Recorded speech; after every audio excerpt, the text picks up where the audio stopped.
Here I have MG-MS6 and let me show you how to change the hotspot network frequency band on this car. So at the very beginning, let's start by using the home screen. Here you need to swipe to the left, and here all you need to do is use here the settings. So let me tap the settings icon. From the following view, let's use the left menu, and here let me find and select the hotspot. From hotspot you can scroll down and here you should find hotspot network frequency band.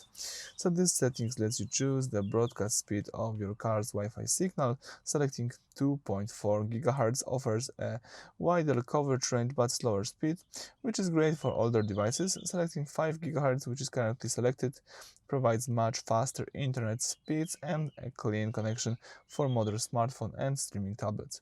So you have to decide which of them you would like to need. You can easily switch between 2 and 4 and 5 GHz.